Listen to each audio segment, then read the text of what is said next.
예, 오늘 함께 나눌 말씀은 민수기 1장 1절입니다. 민수기 1장 1절부터 4절까지 봉독하겠습니다. 이스라엘 자손이 애굽 땅에서 나온 후 둘째 해 둘째 달 첫째 날에 여호와께서 시내 광야 회막에서 모세에게 말씀하여 이르시되 너희는 이스라엘 자손의 모든 회중 각 남자의 수를 그들의 종족과 조상의 가문에 따라 그 명수대로 계수할지니 이스라엘 중 20세 이상으로 싸움에 나갈 만한 모든 자를 너와 아론은 그 진영별로 계수하되 각 지파의 각 조상의 가문에 우두머리 한 사람씩을 너희와 함께하게 하라. 아멘. 예, 오늘부터 함께 또 새롭게 나누게 된 민수기 말씀은 시내 광야 회막에서 여호와 하나님께서 모세에게 말씀하시는 내용으로 시작되고 있습니다. 이 시점은 이스라엘 자손이 애굽 땅에서 나온 지 1장 1절에서 나오는 것처럼 둘째 해 둘째 달 첫째 날이었습니다. 그렇다면 출애굽 이후 이때까지 어떠한 일이 있었을까요? 간략하게 회상해 보고 나서 이어가도록 하겠습니다. 여호와께서는 이스라엘 자손에게 찾아오셨습니다. 그리고 그의 권능으로 애굽으로부터 불러내셨죠. 아브라함에게 언약하신 대로 400년 종살이를 하고 해방의 맛을 보게 된 것입니다. 그런데 출애굽 이후에 그 삶도 그리 만만치가 않았습니다. 가나안으로 가는 길이 홍해로 가로막혔죠. 그리고 애굽 왕의 전차 부대가 그들을 뒤쫓아왔습니다. 그러나 놀라우신 하나님의 능력으로 홍해를 갈라주셨고 그리고 홍해에서의 놀라운 승리를 맛보게 해주셨습니다. 광야로 들어갔습니다. 그러나 광야에서도 역시 시련은 이어졌습니다. 들어가서 물이 떨어져서 목은 타들어갔고 배가 고파왔습니다. 그러자 이스라엘 자손은 한 목소리로 여호와를 원망하기 시작했습니다. 그러나 여호와 하나님은 그들을 완전히 멸절하신 것이 아니라 오히려 그들을 보호해 주시는 게 아니겠습니까? 하늘로부터 매일같이 비와 같이 아침 저녁으로 양식을 내려주셔서 그들은 하루하루 은혜로 지낼 수가 있었습니다. 출애굽한 지 3개월이 되는 날 이스라엘 백성들은 시내 광야에 도착하게 되었습니다. 19장 1절에 나옵니다. 출애굽기. 그리고 시내산 앞에 장막을 치게 되죠. 여호와께서 모세를 시내산으로 부르셨고 그에게 말씀하셨습니다. 그 내용이 출애굽기 19장 5절에서 6절인데요. 함께 보면 좋겠습니다. 출애굽기 19장 5절에서 6절 말씀입니다. 세계가 다 내게 속하였나니 너희가 내 말을 잘 듣고 내 언약을 지키면 너희는 모든 민족 중에서 내 소유가 되겠고 너희가 내게 대하여 제사장 나라가 되며 거룩한 백성이 되리라. 너는 이 말을 이스라엘 자손에게 전할지니라. 아멘. 이 말씀은 앞으로 이스라엘 자손이 40년 광야 생활 그리고 그 이후에 역사의 진행에 있어서 아주 중요한 말씀입니다. 아브라함에게 언약하신 대로 세워주실 나라 그리고 그 나라의 백성의 정체성을 아주 잘 나타내주고 있기 때문입니다. 먼저 여호와께서는 이스라엘 자손이 제사장 나라가 되리라고 말씀하고 계십니다. 제사장들이 여호와 하나님께 나아가서 매일매일 제사를 드리는 그 제사장의 나라입니다. 양과 소를 잡아서 피 흘려서 드리는 제사가 끊임없이 이어지는 나라, 그 나라가 바로 제사장 나라입니다. 다음으로 여호와께서는 그들이 거룩한 백성이 될 것이라고 말씀하십니다. 애굽에서 400년 동안 살면서 이방신을 섬기는 그 이방의 문화에 완전히 동화되어 있던 이스라엘 백성을 이제는 구별하셔서 거룩한 백성이 되게 하시겠다고 말씀하시는 것입니다. 그런데 5절 말씀이 우리를 고민에 빠지게 합니다. 조건적이기 때문입니다. 너희가 내 말을 잘 듣고 내 언약을 지키면 그렇게 해 주시겠다는 것이니까요. 과연 이스라엘 백성이 이렇게 하고 저렇게 하는 것에 의해서 그들이 여호와의 소유가 되기도 하고 소유가 되지 않기도 할까요? 그들의 행위의 여하에 따라서 여호와 하나님의 백성이 되기도 하고 되지 않기도 할까요? 과연 그럴까요? 갈라디아서 3장 17절은 이렇게 말씀하고 있습니다. 내가 이것을 말하노니 하나님께서 미리 정하신 언약을 430년 후에 생긴 율법이 폐기하지 못하고 그 약속을 헛되게 하지 못하리라 라고 말씀하십니다. 여기서 미리 정하신 언약은 아브라함 언약으로 볼 수 있고 430년 후에 생긴 율법은 시내산 언약, 모세 율법이라고 보면 됩니다. 여호와는 출애굽 전에 이미 이스라엘 자손을 내 아들, 내 장자라고 말씀하셨습니다. 그리고 오래전 아브라함에게 아무런 조건 없이 언약을 하셨죠. 너와 내 후손에 하나님이 되리라 라고 말이죠. 조건적으로 보이는 출애굽기 19장 5절 말씀은 오히려 이스라엘 백성이 그들의 스스로의 힘으로는 제사장 나라와 거룩한 백성이 될 수 없음을 말해줍니다. 출애굽기 32장 금송아지 사건을 보아도 그들 스스로는 절대로 하나님의 말씀을 지킬 수 없는 자들임을, 아무런 그런 능력이 없는 자들임을 아주 확실하게 보여주고 있기 때문입니다. 그들은 오직 여호와 하나님의 은혜로 시내산 언약의 제사 규례를 통해서 거룩한 백성으로 살아갈 수 있게 됩니다. 출애굽기 19장에서 레위기서까지 시내산 언약의 말씀이 있죠. 여호와께서 이스라엘 백성을 어떻게 그들을 거룩한 백성으로 삼아 주시는지에 대한 말씀이라고 해도 과언이 아닐 것입니다. 시내산 언약을 통해서 끊임없이 여호와 하나님을 바라보게 하시고 기억하게 하는 말씀입니다. 출애굽기 40장 17절에 따르면은 이스라엘 자손이 출애굽한 지 2년 하고도 첫째 달 1일에 성막을 세웠다라고 적고 있습니다. 그리고 한 달이 흐른 뒤 2월 1일에 있었던 일이 바로 민수기 1장 1절에 나오는 말씀입니다. 성막을 세우는 시기가 2년 첫째 달 1일이었고 이제 민수기의 시작은 한 달 후인 둘째 해 2월 1일이라는 것이죠.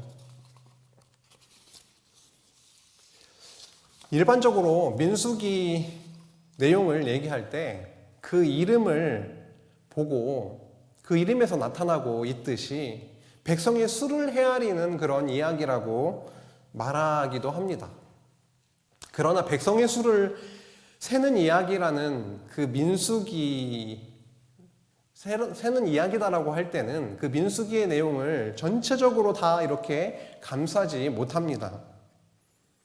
히브리어 성경은 민수기를 배 미드바르라고 합니다.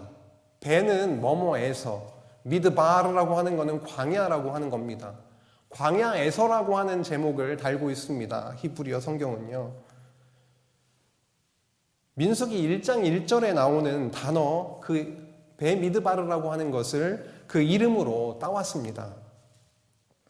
민수기, 영어로 numbers라고 하죠. 그 민수기라는 이름보다는 광야에서 미드바르라고 하는 이름이 더 포괄적으로 느껴지기는 합니다. 그런데 언약 성취사적 성경 신학에 의하면은 민수기 1장부터 30장까지를 광야의 시련과 교훈으로 정리하고 있습니다. 다시 말해서 40년 걸친 기나긴 시련의 과정을 통해서 출애굽한 1세대를 다 멸하시고 죽이시고 2세대를 다시 태어나게 하셔서 번창시키시죠. 그리고 다시 태어난 2세대들에게 교훈하는 내용이 바로 민수기 1장에서 30장까지의 말씀입니다. 1장에서 30장은 또 세 부분으로 나누어지죠. 오늘 보시면 먼저 1장에서 9장까지는 광야 생활의 준비 내용이고요. 그 두 번째 내용은 어떤 내용으로 이어지나요? 광야 생활을 먼저 준비하게 하시고 그 다음에 시련을 통해서 세대 교체를 시켜나가십니다.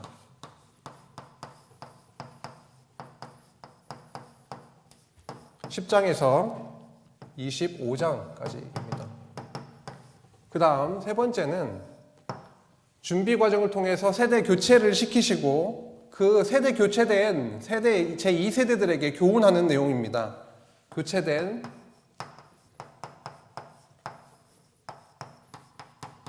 세대에게 교훈.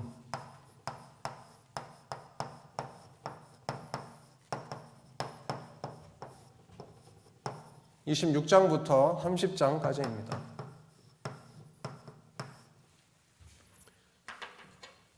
오늘은 광야 생활을 준비하게 하시는 그 내용 중에서 이제 대열을 정비하게 하시는 내용을 살펴보게 되는데요. 준비라는 것에 대해서 좀 생각을 잠깐 하고 넘어갔으면 좋겠습니다. 광야 생활이 어떠할 것이다. 익히 좀 잘 많이 들어보시고 읽어보시고 또 우리의 삶이 광야 같은 삶이기 때문에 광야는 이러한 삶이지라고 하는 생각을 가지고 계실 겁니다. 그런데 그 광야 생활을 준비하는 것, 어떤 의미일까요? 준비 없이 할 수 있을까요? 예를 들어서 운동에도 준비 운동이 있습니다. 바로 과격한 운동을 시작하지 않습니다. 준비 운동을 하고 나서 운동을 시작합니다. 왜일까요? 그냥 하면 다치거든요. 그냥 하면 자기가 할 수 있다고 생각하지만 심각한 부상으로 연결될 수가 있습니다. 요리를 한번 생각해 볼까요? 오늘은 스파게티를 하려고 하는데 스파게티 면을 사오지 않고 올리브 기름도 없고 아무것도 없는데 스파게티를 할 수 있을까요? 요리를 하려고 하면 요리를 하기 위한 준비, 시장 보는 일이 먼저 있어야 될 것입니다. 교회 옆에 텃밭이 있지 않습니까? 텃밭에 채소를 키우려고 하면 내일부터 채소를 키워야 하고 밭에 나가기만 하면 채소가 키워지는 것이 아니죠. 봄이 되면 거름도 준비하고 땅이 녹으면 파 엎어야 되죠. 씨도 준비해야 되고 뿌려야 됩니다. 모종을 사다 심던지 어쨌든 준비 작업이 필요합니다. 모든 일은 그냥 되지 않고 그 일의 서두에 무엇인가 그 일을 위한 준비를 하는 것을 저희들의 삶을 통해서도 아주 쉽게 알 수가 있습니다.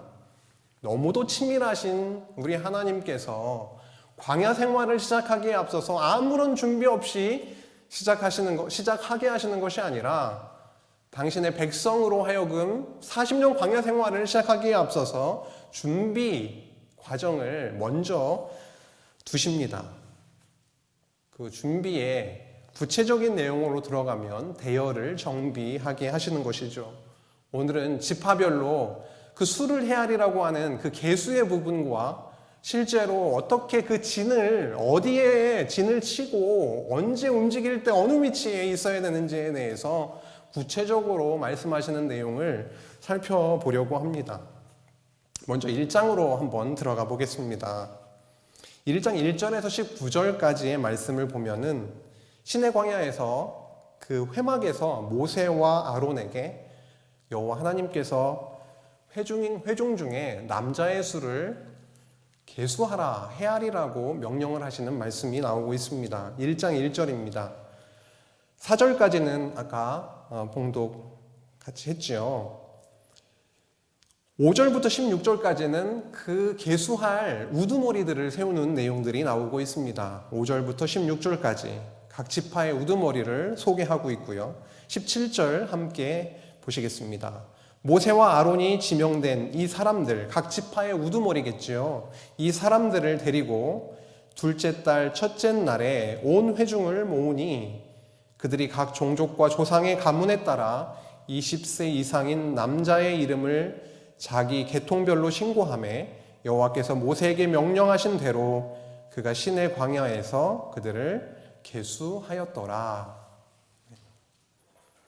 출애굽한 지 시내 광야에 몇 개월 만에 도착을 했다고 아까 나왔었죠? 3개월 만에 도착을 했죠. 그런데 지금 이 시기는 2년 2월 1일입니다. 그럼 그 차이는 약 10개월이 차이가 나고 있습니다. 시내 광야에 도착을 하고 나서 이제 본격적인 광야 생활로 들어가는 그 사이에 10개월이라고 하는 차이가 나고 있는데요. 이 기간 동안 여호와 하나님께서는 시내산 언약, 즉 율법을 주셨습니다. 그 율법이 명한 대로 회막을 짓게 하셨죠. 그리고 여호와를 섬기는 데 필요한 각종 기구들을 만들게 하셨습니다. 출애굽기 40장 17절을 보면은 둘째 해 첫째 달 곧 그날 초하루 2년 1월 1일에 성막을 세우니라라고 적고 있습니다. 이때로부터 한 달이 지나고 나서 드디어 본격적인 광야 생활을 시작하게 되는 것이죠. 그런데 민수기 1장 2절에서 3절을 보면은 회막에서 여호와께서 명하신 일이 있었습니다. 무엇이었습니까? 1장 2절에서 3절을 보면은 여호와 하나님께서 명하신 일이 있죠. 계수하라. 인구 조사를 명하시는 것입니다. 지파별로 아무나 다 헤아리는 것이 아니라 지파별로 20세 이상이면서 싸움에 나갈 수 있는, 전쟁에 나갈 수 있는 남자의 수를 계수하라고 하는 명령이었습니다.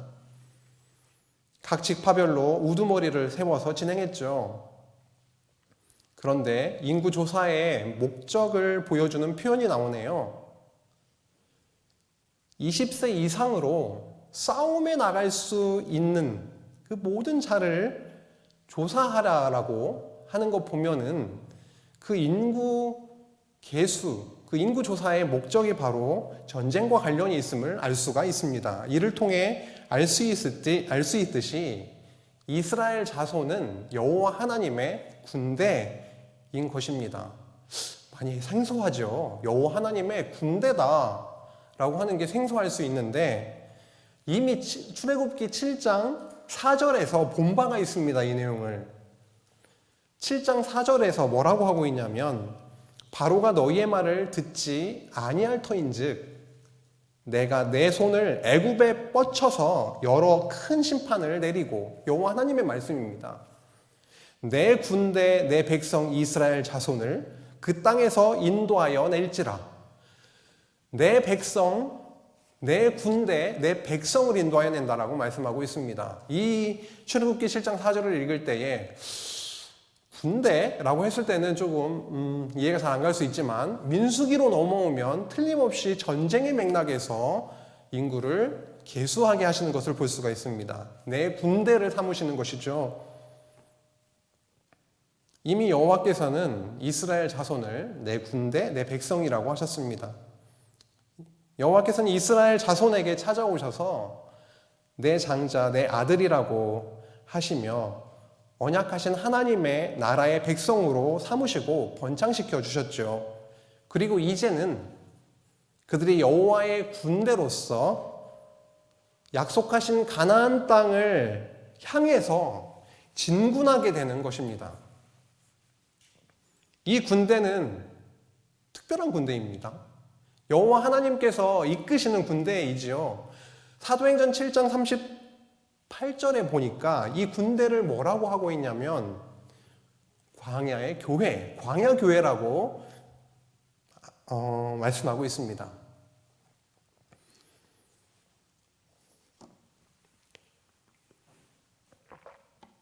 앞으로 민수기 말씀을 우리가 대하면서 이스라엘 자손을 여호와의 군대, 더 나아가서 광야교회로 생각하면 도움이 될 것입니다.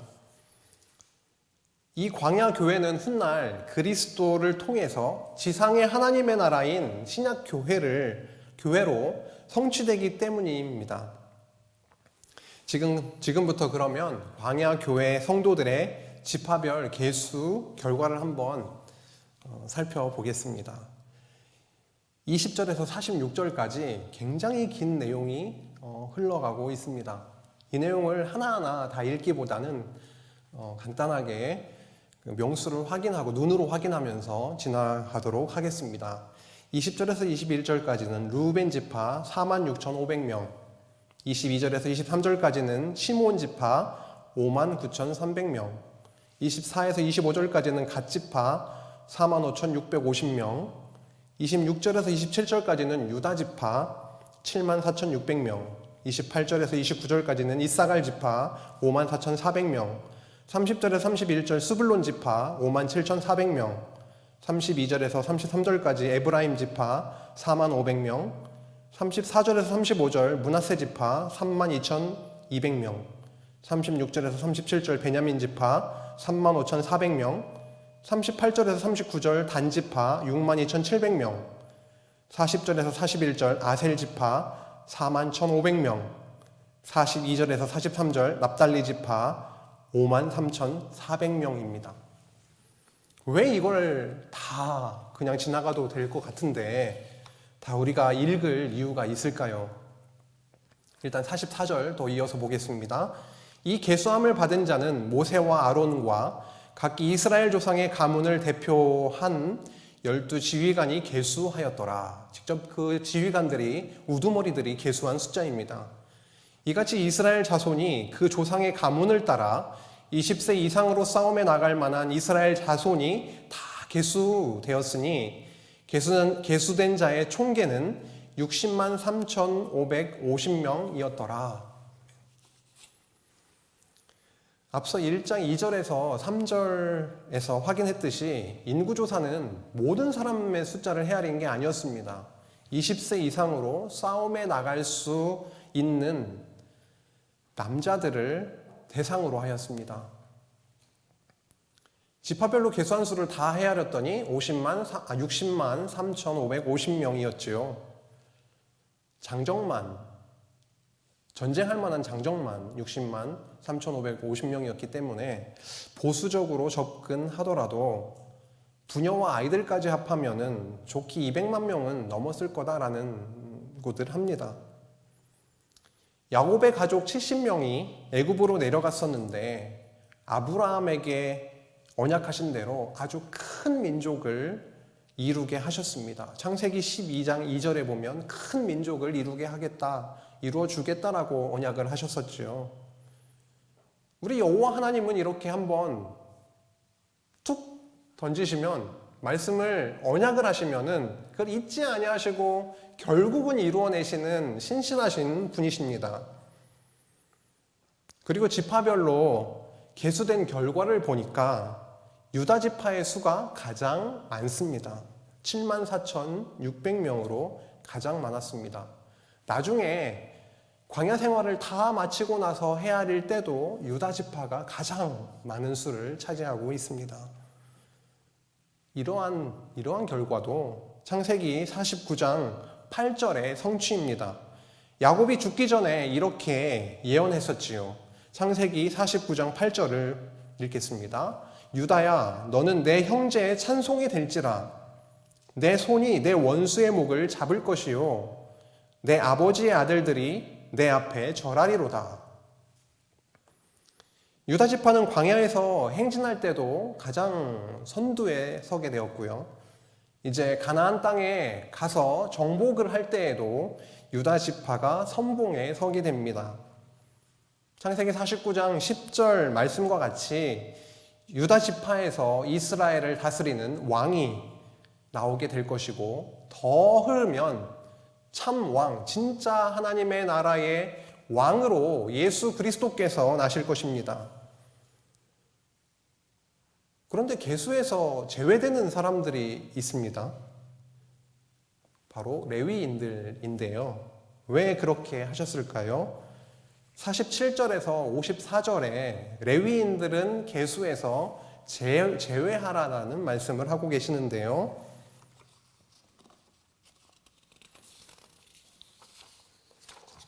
레위인에게는 여호와께서 특별한 임무를 부여하셨습니다. 이스라엘 자손에게 있어서 심장과 같은 증거의 장막이라고 표현되고 있는데요. 증거궤, 언약궤가 보관되어 있었던 성막이기 때문에 증거의 장막, 증거의 성막이라고 하는데요. 증거의 성막을 담당하게 한 것입니다. 레위인들은 성막에서 성막과 모든 기구와 모든 부속품들을 관리하라고 말씀하셨고요. 성막을 걷거나 성막을 운반하거나 성막을 다시 세우는 그런 일을 하게 했습니다. 그리고 성막 사방에 둘러싸서 레위인들이 진을 치게 했는데요. 이스라엘 백성들이 성회막에 접근하지 못하도록, 거룩하신 하나님이 계신 그곳에 이스라엘 백성들이 접근을 하게 되면 죽임을 당하기 때문에 레위인들로 하여금 회막을 둘러싸서 진을 치게 함으로 이스라엘 백성들을 보호하게 했습니다. 이스라엘 자손에게 있어서 성막은 너무너무너무 중요했습니다. 여호와께서 함께 하시는 장소였고요. 제사가 끊임없이 드려짐으로 죄 용서가 되는 그곳이었고, 그 제사를 통해서 죽음이 아닌 생명을 얻는 곳이었기 때문이죠. 따라서 레위인들의 성막 봉사는 다른 지파 20세 이상의 건강한 장정들이 전쟁에 나갈 그 장정들이 하는 그 일, 그 이상으로 레위인들의 일들이 굉장히 중요했기 때문에 계수에서 제외시키셨던 것입니다. 2장으로 넘어가도록 할게요. 지파별로 이제 진지를 어느 곳에 위치해야 되는지 그것에 대해서 나오고 있는데요. 민수기 2장에는 12지파 자손들이 성막을 중심으로, 회막을 중심으로 동서남북 그 어떤 자리에 진을 쳐야 하는지, 그리고 광야에서 이동할 때가 있지 않습니까? 그렇죠? 구름이 떠서 이제 이동해야 될 때, 그때 어느 순서에 위치해야 되는지에 대해서 상세하게 말씀해 주고 있습니다. 이스라엘 자손이 여호와의 군대로서, 여호와의 군대, 나의 군대라고 했지 않습니까?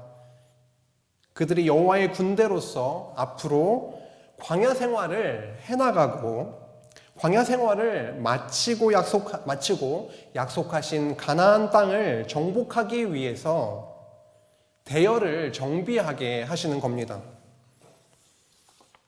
지파마다 그 진의 위치가 정해져 있습니다.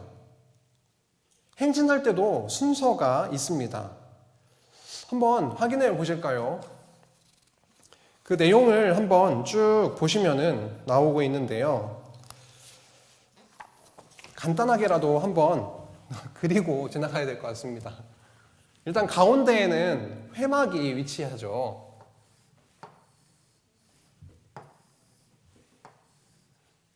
너무 작나요? 회막이 위치합니다. 회막의 입구가 이쪽에 있고요. 이쪽이 지금 방향으로 말하면 동쪽이고요. 동서, 남, 북이 됩니다. 동쪽에 위치한 그 지파가 어느 지파라고 되어 있는지 한번 보실까요? 3절에서 9절을 보면은 동쪽에 진칠 지파를, 세 지파를 나타내고 있는데, 가장 대표적인 지파를, 동쪽에 위치하는 지파가 유다 지파가 나오고 있습니다. 유다. 그렇죠? 그 다음에 남쪽에 진칠 지파가 10절에 나오고 있는데요. 르우벤이 나오고 있습니다. 그 다음 서쪽은 에브라임 18절에 나오고 있죠. 그 다음 북쪽은 몇 절에 나오지요? 북쪽은 25절에 단 지파가 나오고 있습니다. 이게 대표적인 지파들이 이렇게 동서남북으로 위치하게 하시고요. 그 유다 지파를 중심으로 해서 두 지파씩을 더 세우고 있는데요. 유다 지파와 함께는 이사갈과 스불론이 나오고 있습니다. 이사갈, 스불론.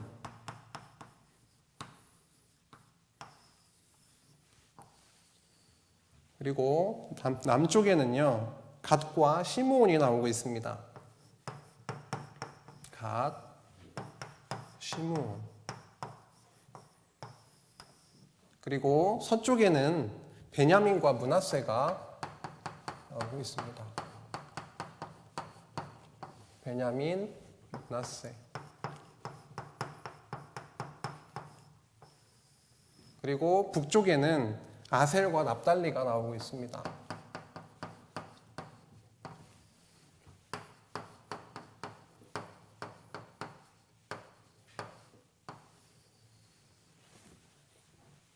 이렇게 동서남북으로 세 지파씩 진을 치도록 그렇게 명하시고 있고요.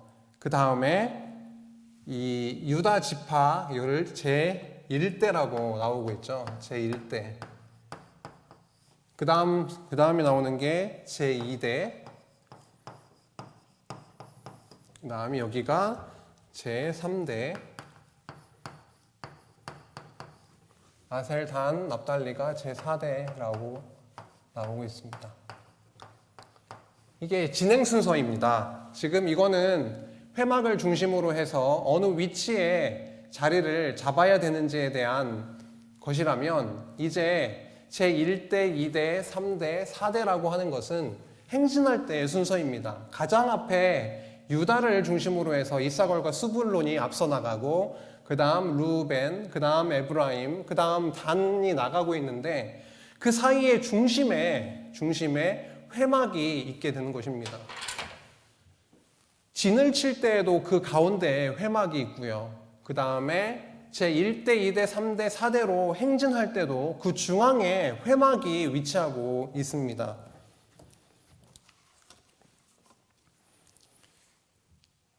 아주 잘 정돈된 그림으로 보시면은 더 눈에도 잘 들어오실 수는 있겠지만 이렇게 간단하게라도 살펴보고 넘어가겠습니다. 지금 살핀 것처럼 진의 위치와 행진의 순서가 다 정해져 있습니다. 나 좋은 대로 내가 원하는 대로 마음대로 진을 칠 수도 없고 행진할 수도 없습니다. 만약 마음대로 대열을 이탈하게 될 경우에는 광야의 교회가 굉장히 혼란에 빠질 것이고 이탈한 자 같은 경우에는 위험에 빠질 것이 분명합니다. 광야는 무섭고 혹독한 곳이기 때문입니다. 물이 부족하고요. 뱀과 전갈이 있고 언제든 대적이 쳐들어와서 전쟁에 죽임을 당할 수도 있는 그런 무시무시한 곳이 바로 광야이기 때문이지요. 그런데 민수기 2장 말씀에서 매우 중요한 말씀이 있는데요. 2절과 17절 말씀을 다시 한번 보시겠습니다. 2절과 17절입니다. 이스라엘 자손은 각각 자기의 진영의 군기와 자기의 조상의 가문의 기호 곁에 진을 치되 회막을 향하여 사방으로 치라 라고 하십니다. 회막을 향하여 치라고 말씀하고 있죠. 17절 회막이 레위인의 진영과 함께 모든 진영의 중앙에 있어서 행진하되 그들이 진친 순서대로 각 사람은 자기의 위치에서 자기들의 길을 따라 앞으로 행진할지니라 라고 하십니다. 회막을 향하여 진을 치고 회막이 진행간에도 중앙에 위치하고 있다는 것이죠. 이스라엘 자손이 광야 생활을 하게 되는 데 있어서 여호와는 철저하게 회막 중심으로 살도록 명하고 있습니다. 도대체 회막이 무엇이길래 그런 걸까요? 구약시대에 있어서 회막은 The Tent of Meeting이라고 해서 하나님과 만나는 곳이었죠. 그리고 하나님의 임재하심이 있는 곳이었습니다. 그리고 당신의 이름을 두시는 곳이었고 이스라엘 자손과 함께 하시는 곳이었던 것이죠. 그리고 회막은 여호와 하나님의 통치하심, 다스리심을 상징하고 있습니다. 이스라엘 12지파, 그 광야교회 성도는 그 회막을 향하여 어느 지파도 예외 없이 그 회막을 향하여 진을 쳤습니다. 광야에서 이동할 때도요, 그 대열의 중앙에 회막이 있었습니다. 물론 가장 앞에서는 법궤가 앞서 나갔죠. 그렇지만 그 중앙에는 회막이 분명히 있었습니다. 여호와께서는 그들의 중심에서 항상 함께 하시면서 그들을 먹이시고 보호해 주셨던 것이죠. 광야 생활을 하는 이스라엘 자손은 회막을 떠나서는 목말라 죽거나 굶어 죽거나 대적에게 죽임 당할 수밖에 없었겠죠. 그렇게 여호와의 군대는 만군의 여호와 하나님을 떠나서는 단 하루도 살 수 없었던 자들입니다. 이렇게 민수기 1장에서 2장 말씀을 통해서 지파들의 대열 정비의 내용을 오늘 함께 나누었는데요. 성령 하나님께서 오늘 이 말씀, 오늘 이 저녁에 함께 나눈 이 말씀을 성도님들의 마음판에 새겨주셨는지 모르겠습니다. 여호와께서는 이스라엘 자손이 광야 생활을 본격적으로 시작하기에 앞서서 준비를 시키고 계십니다. 내 장자, 내 아들이라고 하면서 그들에게 찾아오셨죠. 일방적으로 찾아오셨습니다. 여호와 하나님은 애굽의 종살이를 하고 있는 그들을 해방시켜서 그들을 여호와의 군대로 삼아주셨습니다. 그리고 회막을 중심으로 회막을 향하여 대열을 정비하게 하신 것이죠. 이 말씀이 신약교회 성도인 우리에게 어떠한 의미를 가질까요? 우리와 무슨 관련이 있을까요?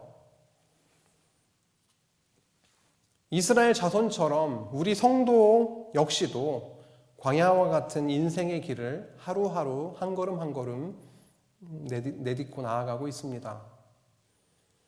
그 삶의 무게는 다 각자마다 다르긴 할 것이지만 하나님은 우리의 삶 가운데 시련을 주셔서 우리가 얼마나 무능한 존재인지, 우리의 죄악이 얼마나 그렇게 말도 못할 정도로 죄악이 극심한지, 우리가 하나님 앞에 얼마나 뻔뻔한 존재들인지 우리 스스로를 봤을 때는 내 안에 소망이 전혀 없음을 그렇게 깨닫게 하시는 것입니다.